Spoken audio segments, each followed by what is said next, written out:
Welcome, today in front of me Nokia G11 and I'll show you how to unmute ringtone on this device.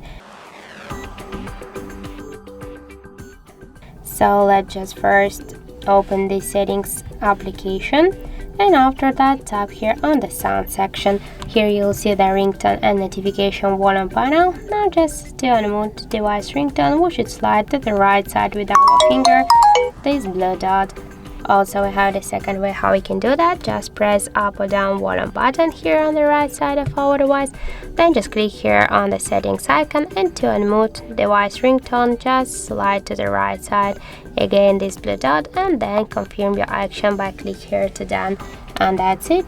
So thank you for watching, and if you find this video helpful, don't forget to leave a like, comment and to subscribe our channel.